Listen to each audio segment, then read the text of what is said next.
Hey, good morning, good evening, good afternoon. Welcome back to my YouTube channel here. Welcome back to the AFC and NFC Championship weekend in the NFL. I am your fearless host, Matt. As you can tell, if you didn't already know by now, I am a Chiefs fan, and my Chiefs are in the AFC Championship game. So we're going to talk a little bit about the upcoming games. I'm going to kind of mix this video. It's going to be a two-part video. When I say a two-part video, it's going to be one video comprised of two parts. I didn't get around to doing my wrap up to the divisional round weekend. I got busy earlier this week and just could not find time to do it in the evenings. So today is Friday. Today's my day off. I've been spending the day getting a lot of things done around the house, being very productive. And if you can't detect the sarcasm in my voice, well, then I'm sorry. I have been sitting here relaxing on my day off. So it's where I work, we work. Instead of working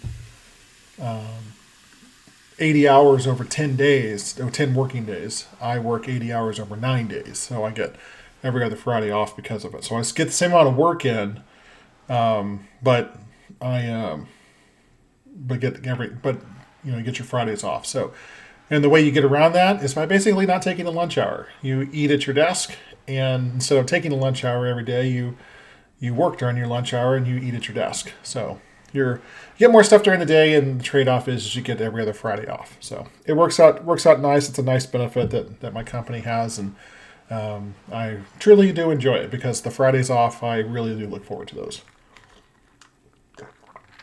Okay. Oh, that's good. I got to tell a little story here real quick. So I was listening to the Kelce podcast the other day, and it was one earlier this week, and Jason was talking about how he goes to McDonald's a couple times a week, and he was signing that Philadelphia Eagles jersey for Danielle, the gal in the drive-through line at McDonald's there in Philly, and he was talking about how the only thing he ever gets there, it's the same thing. He gets two sausage and egg McMuffins. And I'm like, man, when I go there in the mornings for breakfast, that's what I get too.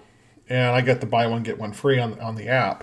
I don't order the combo. Sometimes I'll get a drink, sometimes I won't, but I get the same thing he does.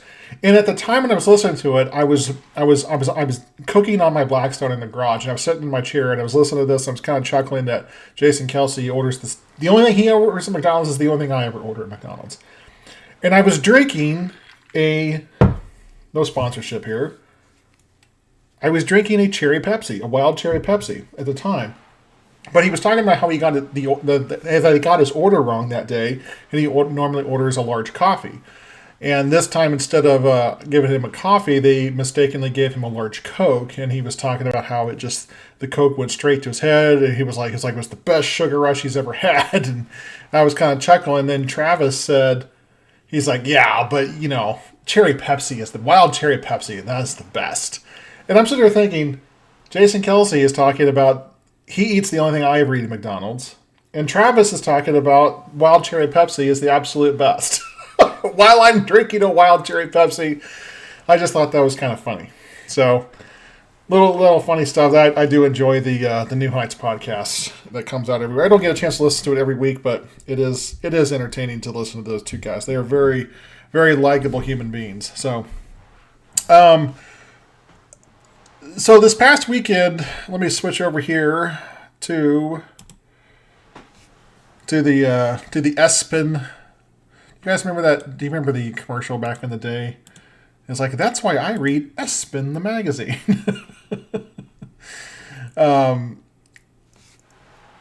Let's go back to the division round weekend. So I want to review the games here real quick, and then we'll get into my preview and my prediction for the games on Sunday. So I'm not going to spend a ton of time on the review here because you've probably watched many other videos, and so these games have been broken down so many different ways, and quite frankly, it seems like it seems like a month ago when the Ravens and the Texans played, even though it was only a week ago. But this week it's been a long week, but it's been a good week for Chiefs fans because we've had to man, the tears of I'm not gonna say the tears of Bills fans are delicious because Bills fans, by and large, are very similar to Chiefs fans. You know, they're good. They're kind of salt of the earth people. They're kind of rowdy, but I think they're kind of crazy at times. But they're good football fans. The fans that are crying the most this week are Broncos fans and Cincinnati Bengals fans. I don't get it. And Patriot. Well, less Patriot fans, more Tom Brady fans. Anytime the Chiefs win, Brady fans just go absolutely crazy. But this Texans and Ravens game, I watched the majority of this game when I wasn't falling asleep during it because it was kind of a boring game. And when the Texans returned that punt for a touchdown in the second quarter and tied it at 10, I started to think to myself, oh man, here it comes. The Ravens are going to blow another game, in the divisional round as the 1 seed. Of course, that happened in 2019 when they lost to the Titans, because that's what enabled the Chiefs to have the AFC Championship game at home. Of course, that was the year they won the Super Bowl. But they came out in the second half, and their defense just completely overwhelmed C.J. Stroud. And people talked about how they were so dominant, in their running defense against the Texans. And I'm like, the Texans have like the 29th ranked rush attack in the NFL. They're not good at running the football. And so I don't know what we learned from this game. The narrative coming out of it is that the Ravens are unbeatable. And I'm like, they're not unbeatable. They lost 4 games this year. Yes, 13-4. They had the best record in the AFC. They're the 1 seed. I don't get it though. I don't see people talking about how they have no weaknesses. They do have weaknesses, and we're going to talk about that when we get to the matchup. And I still think they're probably the best team the Chiefs have faced this year. But the Texans were just overmatched in this game, and of course I picked this game. Matter of fact, I picked all the divisional round games correctly. I was 4-0. So not a lot of crow eating for me, and it's a lot of gloating instead. But yeah, congratulations to the Ravens. We're going to play them here in a couple days. The next game on that Sunday or on the Saturday was the Packers and the 49ers. In this game, the 49ers were lucky to win this football game. That's just the bottom line. They were lucky to win this game. I think maybe a more experienced team, because we've talked about how the Packers were one of the youngest teams in the NFL. The Packers being the youngest team in the NFL, I think that really played against them from an experience standpoint. I think any other more experienced team wins this football game. The 49ers played awful. Brock Purdy was absolutely terrible. And the narrative coming out of this game was now, well, do you now believe in Brock Purdy because he led a fourth quarter comeback for the first time in his career? And my opinion is that, look, I think Brock Purdy has been a good quarterback. I'm not going to say he's been I think he's been a good quarterback. I think a lot of it is byproduct of the system. Look, the guy was a 7th round draft pick for a reason. And a lot of people like to point to Tom Brady as the example and say, well, look, Tom Brady was picked in the 6th round and passed by all these teams. And I'm like, yes, you are picking the one outlier, okay? But most of the time, these scouts, yeah, they might miss on a guy. I think the Bears obviously would rather have Mahomes than Mitch Trubisky from the 2017 draft. But Mahomes was still drafted 10th overall, okay? I don't think anyone expected him to be maybe one of the greatest quarterbacks of all time, but they knew he was going to be pretty good, especially, with the right head coach. Brock Purdy was not a very good quarterback at Iowa State, and, put into the right system with the right coaches, with the right, as Nick Wright likes to say, the Avengers around him, yeah, he looks pretty good.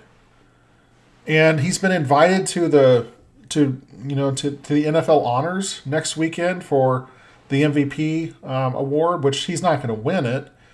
But man, Brock Purdy, like I said, is a product of the Kyle Shanahan system, and good for him. And he's going to get paid this offseason, or maybe next year, he'll get his payday. And what can he do if he's no longer in the Shanahan system? What can he do? Or if they lose some of these players once he starts to get more expensive, or these guys get older? I mean McCaffrey and Williams, they're not exactly spring chickens anymore. So, and And I think one of the reasons that the 49ers looked as bad as they did was because Brock Purdy played a very, very poor game. And so this gets back to my other point of how can you get credit for bringing your team back and leading a game-winning drive when you were the reason that you put your team in the position to be down in the first place? It's like getting credit for putting out the house fire when you set the house fire. Okay, let's praise the arsonist because he put the house fire out that he set. Okay, that's not how that works. And that's exactly what happened here. Purdy set the house on fire and then he put the fire out. Well, congratulations, Purdy. You won a game against the 9-8 Packers, who were the 7 seed. That game that you should have lost. And so what do we take away from this game?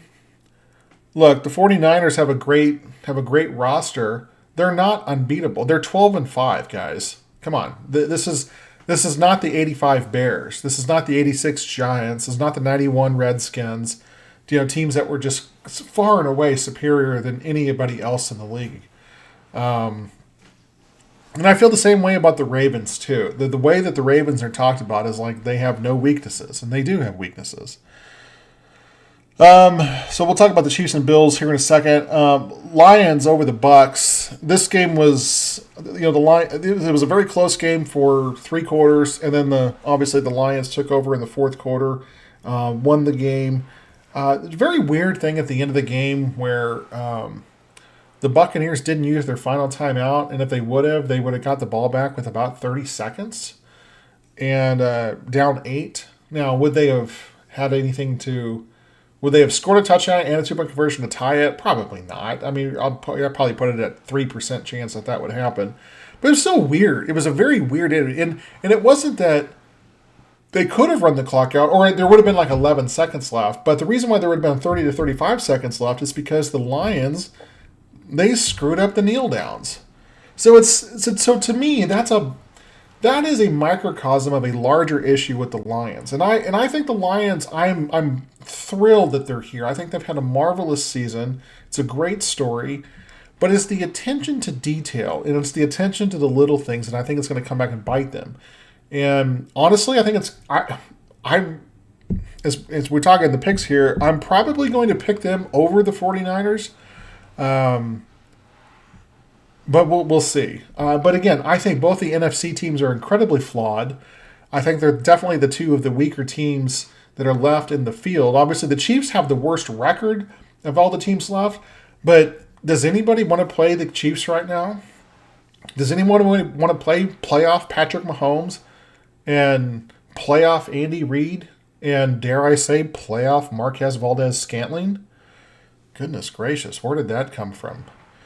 Well, you know where it came from. You saw what he did last year in the playoffs. He was incredible in the playoffs last year, including the AFC Championship game. And he made some big catches against the Bills. So, anyway, congratulations to the Lions. Lions moving on. I picked them in this game. And so now let's talk real quick about Chiefs and Bills. This should have been a 10-point game. Maybe even more. The Chiefs were better than the Bills. The better team won this game. The Chiefs did not get lucky. The Bills were fortunate that they had the ball with a chance to tie or take the lead with under 2 minutes to go. The Chiefs are going to have to play a clean game to beat the Ravens. And they're going to have to play a clean game to win the Super Bowl. Was it a clean game against the Bills? No. But you can make it a clean game by not running jet sweeps to Mecole Hardman. The simple answer is, just run Pacheco up the middle. Now, he was a little dinged up on the previous run because he ran the ball all the way from like the 30 down to the 3-yard line. But then give it to Edwards-Helaire. Or pass the ball to Travis Kelce or something. Whatever. The decision to run Hardman there, and I know what Andy Reid's trying to do, is the same thing he did against Buffalo in the AFC Championship game in 2020. He was trying to give Hardman, who had made a couple mistakes in that game as well, he was trying to get his confidence up and get him a chance to make a big play. And it worked in the game, 3 years ago or 4 years ago. It didn't work in this game. He touched the ball twice and he fumbled twice. That's not good. So, yeah, McCole Hardman. But you know what? What are you going to do? I mean, there's not many options. The Chiefs have to have a guy to stretch the field just to keep those defensive backs honest.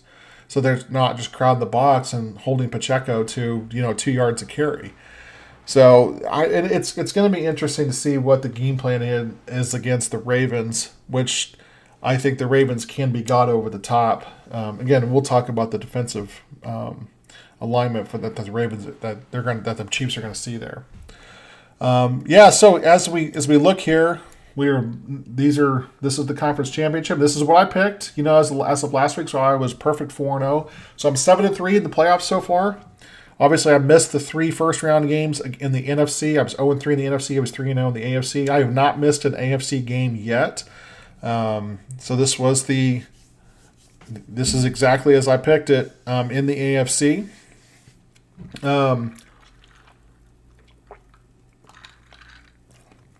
Now, it will be interesting how these games roll out here. We have the 1s and 3s. So it's interesting when you say, there's a lot of people saying the 4 best teams are here in the conference championship weekend, which is bizarre to think about it on the surface because the 2 seeds aren't there. But I do think that Detroit and Kansas City are better than the 2 seeds in their respective conferences. The Cowboys are definitely the Lions should have beaten the Cowboys, which would have put them as the 2 seed. And the Chiefs should have beaten the Bills in the regular season. Both teams kind of got... I don't want to get into this a whole lot, but both teams got screwed over by the refs in their respective games against the Cowboys and the Bills. And that would have given the Chiefs a 12-5 record. It would have given the Lions a 13-4 record. Actually, it would have put the Lions as the 1 seed. The Niners would have been the 2 seed. Maybe the Niners would have beaten the Rams in the final week of the season, and then the Rams wouldn't have made the play. Who knows? See, this is where... Yeah, you just never know. This is the domino effect that things have. So, let me close this window here with Mouse Hunt because it's telling me I need to hunt. It's a little game I've played since 2009. 15 years I've played that game. That is a long time. So, all right, let's talk about these matchups. Let's talk about the Niners and the Lions first. I don't know anything about the Lions and Niners matchup. No. What's going to come down to is what are we going to expect from Brock Purdy? Obviously, the 49ers play much better from in front than they do from behind. And as evident that this was the first time that the Niners under Kyle Shanahan had won a game when going into the fourth quarter they had trailed by 5 points or more. And against the Packers. He's now 1-34 in games like that. That's not a good record. And that shows you that the system that he runs is built to get a lead and protect the lead and play from in front. And it also tells you that the quarterbacks he's employed in his time in San Francisco have not been great quarterbacks. I think that's a lot of the point that some of the quote-unquote Brock Purdy haters try to make. I think the San Francisco fans and people that like Brock Purdy, I think that they would be wise to take a step back, take a deep breath, and listen to what they're saying. Those of us that aren't, in love with Brock Purdy, it's not that we hate him. It's not that we want the 49ers to lose. It's that there's evidence that points to the fact that he's not a great quarterback, but he might be playing good football. So there is a difference there. And when you watch Brock Purdy play, where's the wow factor? Where's the play that holy cow, what happened? And because a lot of the counterpoints, a lot of it, especially me as a Chiefs fan, is, well, Patrick Mahomes is a product of Andy Reid's system. I mean, he's only great because the players around him. Look at this year, which would be the evidence against that. But okay, I'll play the game about the Andy Reid thing here for a second. If you actually truly did watch Patrick Mahomes play every single game, like I have since. I honestly didn't watch every game in 2018 or 2019 for that matter. I was still coming back to the NFL after kind of walking away from it for about 4 years after the Ray Rice thing, which I've talked about on this channel before. I'm not going to get into it right now. But coming back to the, and I watched a lot of games in 2018 and 2019, but I didn't watch every single one of them. But in 2020 and beyond, I've watched almost every single Chiefs game, except when I come upstairs to watch on my phone because I think it's better luck for me not to watch, which is a whole other subject. Hey, we all have to do our part. There are plays that you see that Patrick Mahomes that he makes, that you just shake your head and you're like, what did he just do there? I remember the first time that happened, ironically enough, against the Ravens with the Chiefs. It was in the 2018 season, or it may have been 2019 season. I don't remember which season it was, but it was one of those two seasons where he was rolling to his right. It was 4th and 16, and he does what every quarterback coach ever tells you not to do. He throws across his body across the middle of the field, which almost always leads to an interception, because you're throwing right into the teeth of the defense. But he has the arm strength to get it where he needs to, and he knew Tyreek Hill was going to be in a specific spot, and he hits Tyreek Hill just perfectly for like a 50-yard completion. It was insane. And the Chiefs, they tied the game on that drive, and they won. I think they forced overtime, and they won in overtime.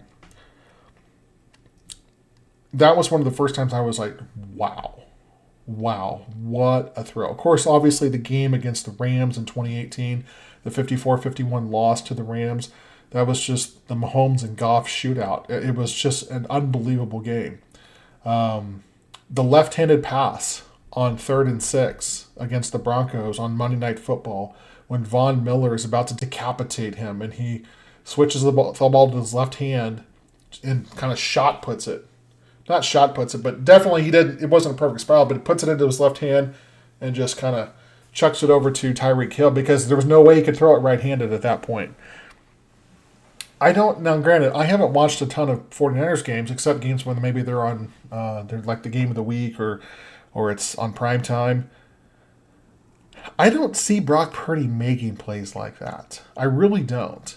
And that's the difference between a quarterback who might be a product of the system and one who's just really talented within a system.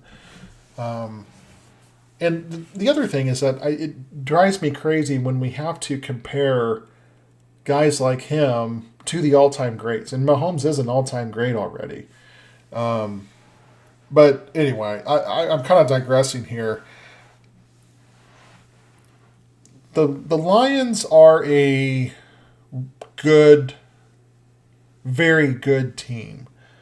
I think they've got some weaknesses in their secondary, like most teams do.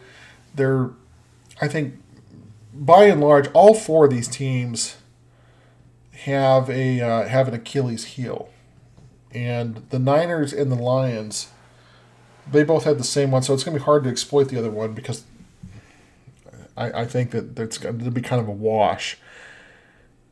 It really comes down to Detroit wants to run the ball, and honestly, so does San Francisco. San Francisco wants to run with McCaffrey, and like most football games, it's going to come down to what is going to be in the middle. Who's going to win the ball? Who's going to win the battle in the trenches, so to speak? The offensive line going up against the defensive line.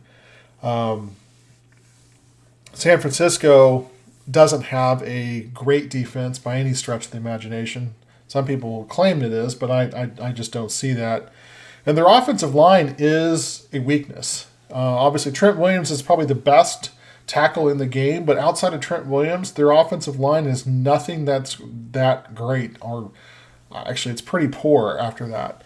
And if Williams isn't in the lineup, you can obviously see whoever's at the quarterback, which is typically Purdy, that they struggle mightily.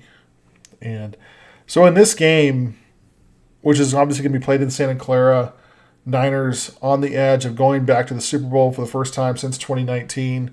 They've been in the conference championship three of the last four in the NFC, but they've lost most of those. I don't think they get back to the Super Bowl. I really don't. I think last week the Packers exposed Brock Purdy for what he is, and they, if you put pressure on him, he's going to fold. Now, if he can lead comebacks, as we saw, okay? He can make some throws if he's got time. But when you put pressure on him, he's not one of the great quarterbacks when it comes to executing plays under pressure. And if the Lions can get out to a lead over the 49ers, I think you're going to see a very nervous Purdy. I think you're going to see an offense get tight. And this is a game where I honestly could see the Lions kind of running away with this, towards in the first half. Maybe the Niners come back a little bit. I do think it's going to be a close game. I don't think either team's going to blow each other out, but I do think the Lions are going to get the job done here. And Dan Campbell, they are on the revenge tour. They lost a big game to the Ravens when they got absolutely annihilated, and of course they beat the Chiefs.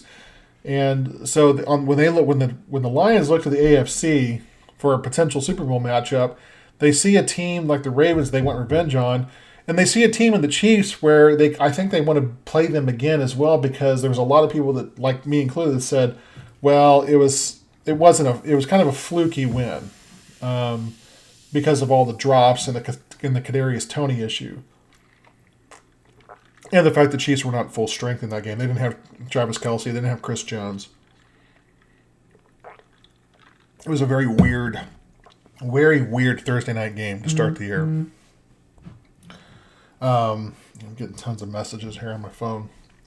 So I do have the Lions winning this game. I think the trade ends here for the 49ers, and I think the Lions, restore the roar, which I was kind of downgrading a little bit last week, but after looking at this matchup and looking at what Jared Goff is doing and looking at what their running backs do, and just Dan Campbell, who's kind of an old school coach, but he's tough and he's still got toughness in his team, I think they get the job done on the road here, and I have the Lions advancing to the Super Bowl for the first time in is this the first time in their franchise history, I believe. I don't believe they've made a Super Bowl.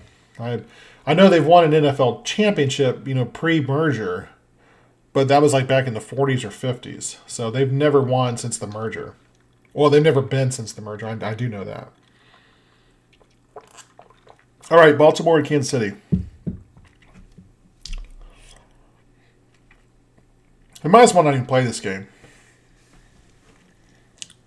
Right? Chiefs can't win.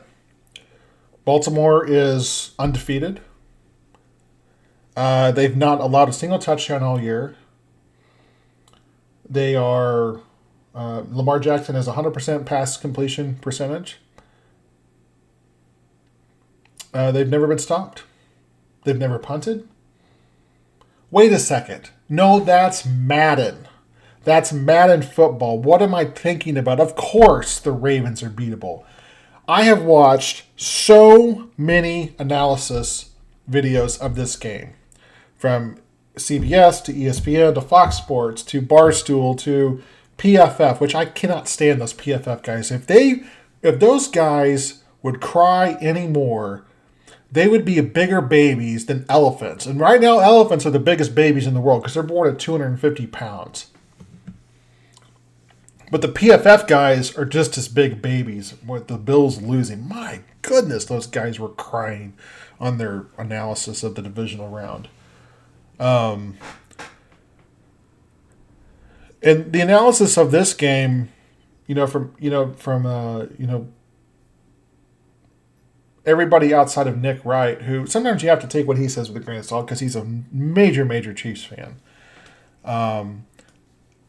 The Ravens are a great football team, don't get me wrong. But they are not unbeatable. Let's take a look.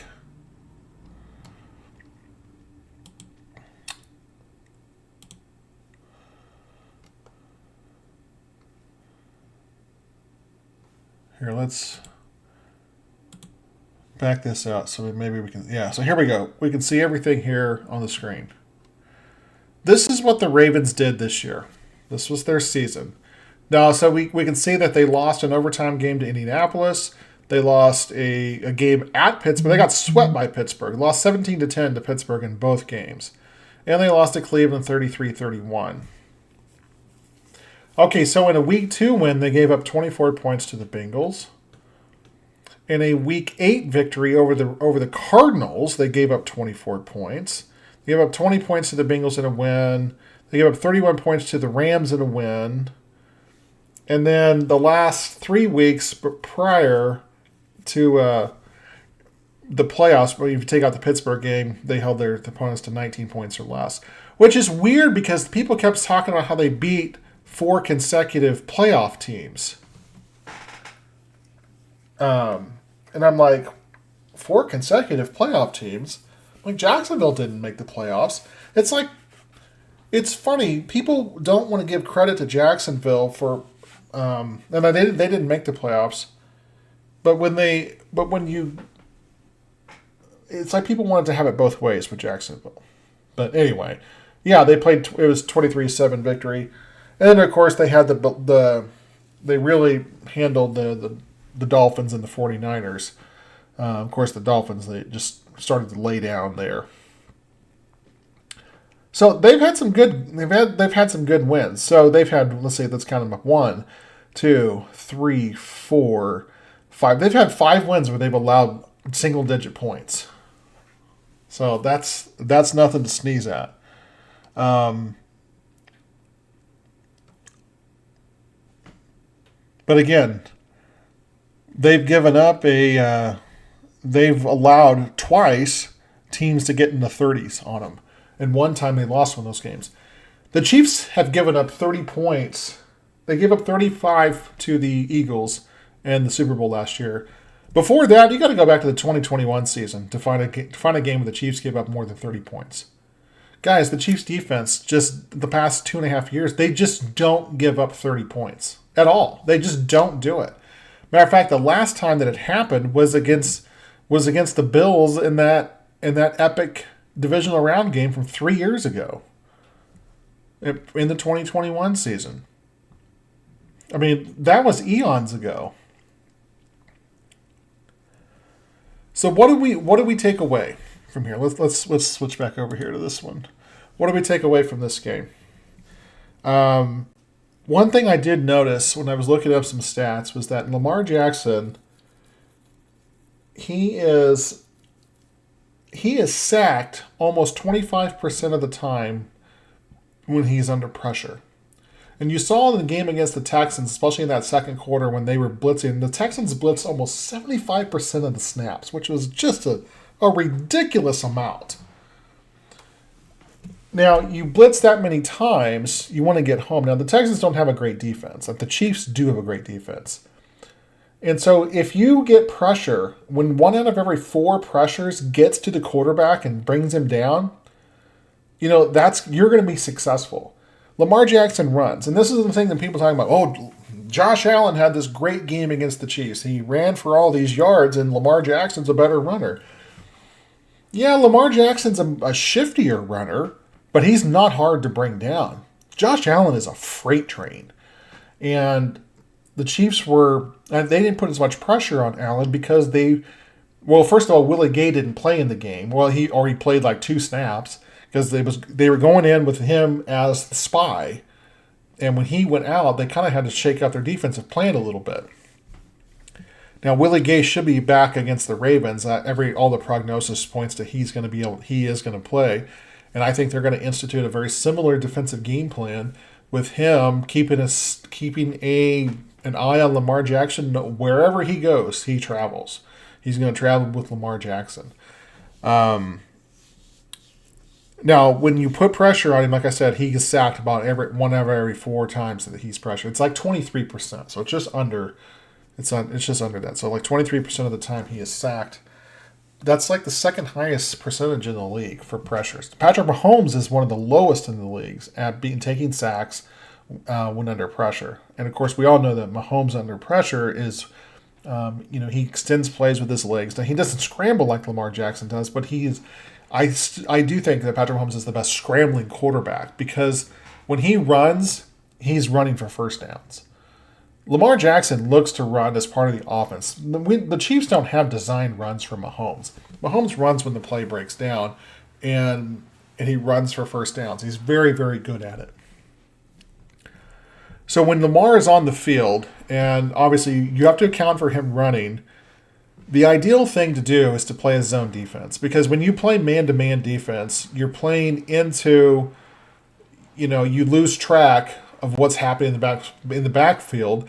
So if the rush doesn't get home and bring the quarterback down, and you're doing a great job of covering in the secondary like the Kansas City defenders do, you're going to leave entire swaths of open field for Lamar to run.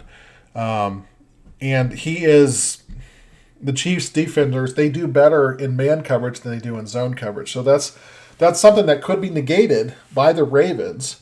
Something the Chiefs do well that the Ravens can counter. I do think that the strength of the Ravens passing game is in their tight ends. I don't know if Mark Andrews is going to be back. There are a lot of people talking about how he's going to be back, but I don't know how effective he'll be because he's missed like almost 3 or 4 months. He's been out for a long time. Now, Isaiah Likely has done a really nice job as their backup, their second-string tight end, who's been playing a lot and been playing very well for the Ravens.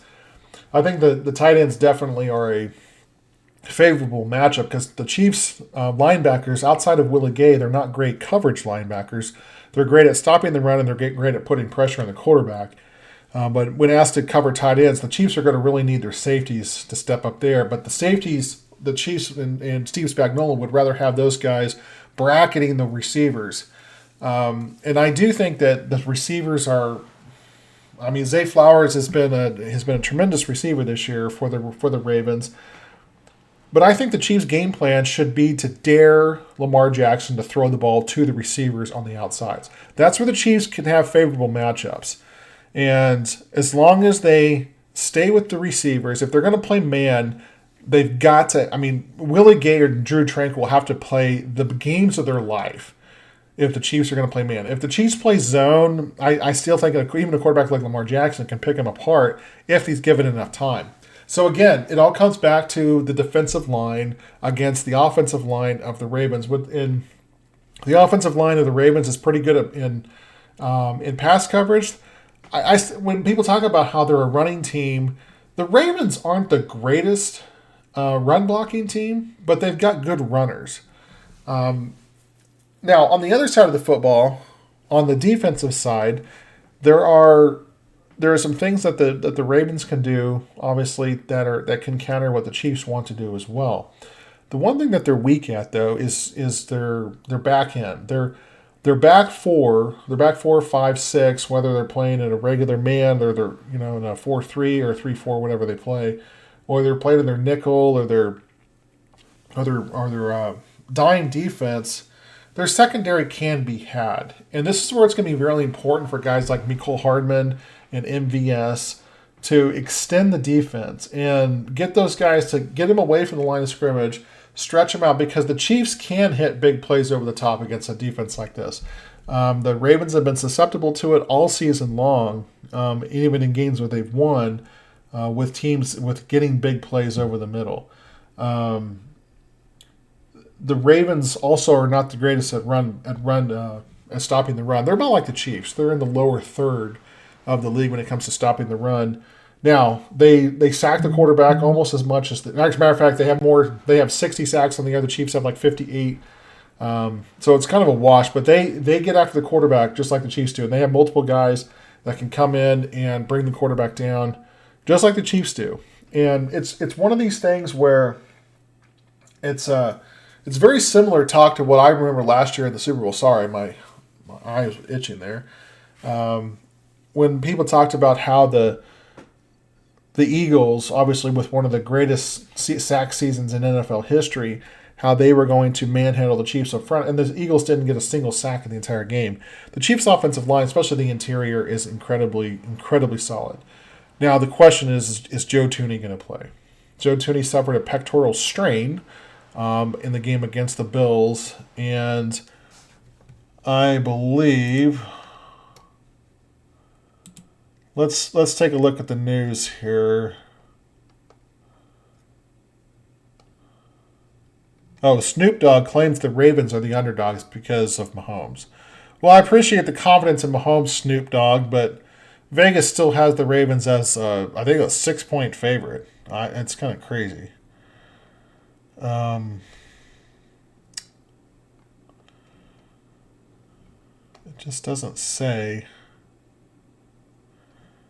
This is speculation on could Belichick replace Andy Reid in Kansas City. These are rumors floated out by Mike Florio, who is just a pariah. Let's see. Joe Tooney, January 26th, has been ruled out. Derek Nottie has been ruled out. Pacheco's questionable. Wow, I did not hear that.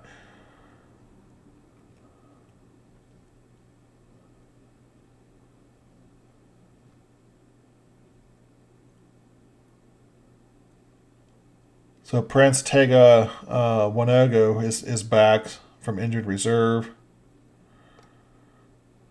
Okay. Huh. Okay, so Joe Tooney's not going to play. That's a big loss for the Chiefs. I'm not gonna minimize that. Now the one thing is that they do have Nick Allegretti. He is a serviceable backup in the interior, and when he's played this year, he's played very well. And I think him being part of the team for 5 years, he's used to this offense. He knows his assignments. But this is a game on the road where a veteran like Joe Tooney would be very, very, very helpful. But I'm confident Nick Allegretti can step in. Is he going to play? Is he going to be as good as Joe Tooney? I mean, Joe Tooney is all pro. He's the best left guard in the NFL. So, no, Allegretti's not the second best left guard in the NFL. But I'm hoping that the Chiefs don't miss him. I think it's easier to replace guards than it is tackles, and obviously. Taylor and Smith have to play better. And they did play better last week. Well, that's unfortunate about Joe Tooney being out.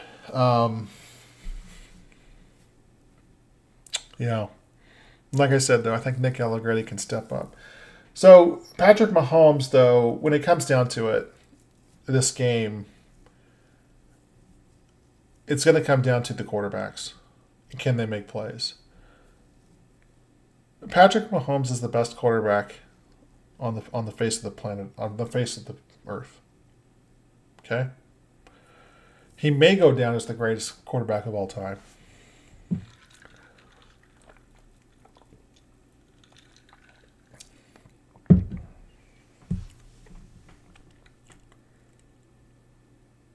Chiefs 27, Raiders.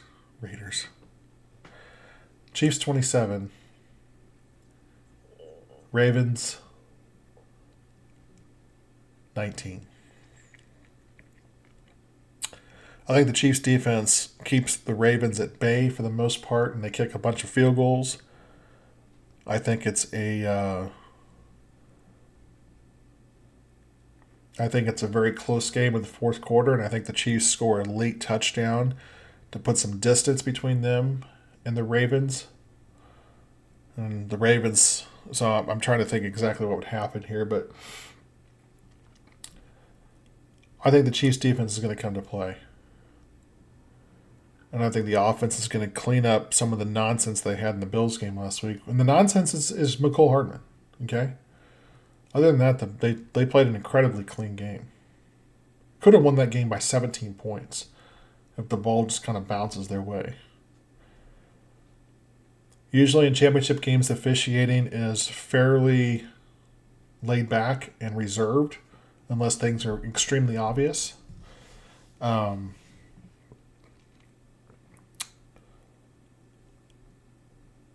Chiefs have appeared to flip a switch. Now, all of the metrics, all of the statistics tell you that the Ravens should win this game.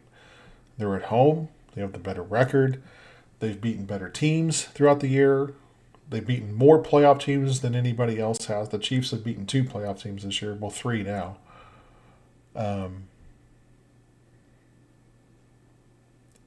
But when it comes down to it, this is as far as Lamar Jackson has ever gotten in the playoffs. And what is the clinching effect going to be? The butt clinching is what I'm talking about.